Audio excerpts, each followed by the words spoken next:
नमस्कार दर्शकों।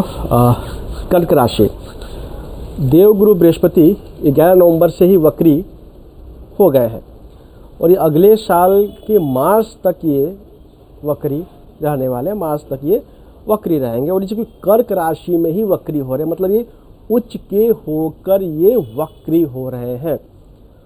तो इसका क्या प्रभाव पड़ेगा, कर्क राशि पे क्या प्रभाव पड़ेगा वो देखेंगे, वो समझे, बने रहिएगा। देखिए, मिथुन राशि के लिए अगर देखा जाए तो यहाँ पे मिथुन राशि के लिए देखा जाए तो कहीं ना कहीं छठे घर के और भाग्य के स्वामी बने और भाग्य के स्वामी चले गए हैं। ठीक है, तो छठे घर के स्वामी बने, छठे घर के स्वामी बने। अभी आप अगर देखा जाए तो जो अभी मार्च से जो आप समय देख रहे हैं इसमें अच्छे थे, तो बहुत कुछ आप दुविधा से, उलझन से निकले होंगे।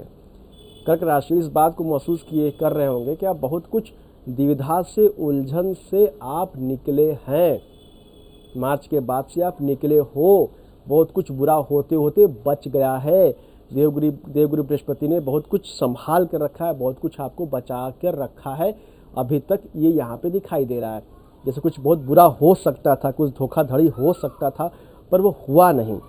तो ये सब चीज़ें यहाँ पे दिखाई दे रहा है कि ये हो सकता था मार्च के बाद से, पर ये हुआ नहीं। और अब भाग्य भी आपका मजबूत था पहले, तो मार्च के बाद से आप लाइफ में आगे भी बढ़े होंगे। प्रभु ने ऐसा कुछ किया है कि आप मार्च के बाद से लाइफ में एक कदम लाइफ में आप आगे बढ़े हो। ये इस बात को भी यहाँ पे दिखाई दे रहा है कि आप लाइफ में एक कदम तो आगे बढ़े हो किसी न किसी तरह। अब क्या होगा, अब देखिए, अब चूंकि ये वक्री हो रहे हैं, अपने सही स्वरूप से उल्टा चल रहे हैं, अब ट्रेन अब उल्टा चल रहा है। तो अब ध्यान रखना है कि छठा घर का समय है और छठे घर के समय कोई भी लाइफ में फैसला नहीं लेना चाहिए। तो अभी हो सके तो मार्च तक आप रुक जाइए। अगर आपने मार्च तक अगर आप नहीं रुके तो समझिए बड़ा बुरा हो सकता है, बड़ा बुरा होने का यहाँ पे संकेत कर रहा है। तो मार्च तक तो आपको बिल्कुल भी रुक जाना है। कोई फैसला, कोई डिसीज़न मत करिएगा, नहीं तो फंसेंगे। धोखाधड़ी भी हो सकता है, तो थर्ड पार्टी विश्वास मत करिएगा, धोखाधड़ी होगा। किसी को पैसा मत दीजिएगा, पैसा मिल पाना बड़ा मुश्किल होगा।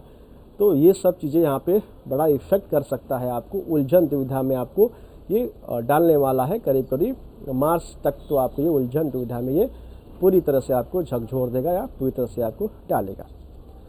और चूँकि भाग्य के भी स्वामी बने हैं, तो मार्च तक क्या होगा स्थिति, मार्च तक अभी कर्क राशि वाले कि बहुत कुछ अच्छा हो सकता है, पर वो हो नहीं पाएगा। वो काम रुक जाएगा, बनते बनते काम रुक जाएगा, कुछ अच्छा होते होते रुक जाएगा। इस तरह का चीज़ें यहाँ पे आपको देखने को मिलेगा, इस तरह का परेशानी आपको देखने को मिलेगा कि काम हो सकता था पर हुआ नहीं, किसी कारण से वो काम रुक गया, किसी काम से डिले हो गया।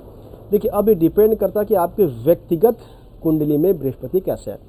जिन लोगों के व्यक्तिगत कुंडली में बृहस्पति बहुत अच्छे हैं, उनको तो कोई टेंशन नहीं लेना है, उनका कोई इफेक्ट नहीं पड़ेगा, उनको कोई दिक्कत नहीं आने वाला है, उनके साथ कोई चिंता वाली विषय नहीं है। लेकिन जिनके भी बृहस्पति बहुत अच्छी स्थिति में नहीं है, जिनके भी बृहस्पति बहुत खराब है, उनको चिंता करने के बात है। उनको ये सब चीज़ें इफेक्ट कर सकता है, उनको ये सब चीज़ें कर्क राशि वाले दिक्कत दे सकता है। तो जिनके भी बृहस्पति कमज़ोर हैं उनको दिक्कत होगा, उनको सावधानी बरतना होगा मार्च तक। और जिनके बृहस्पति अच्छे हैं वो मस्त रहें।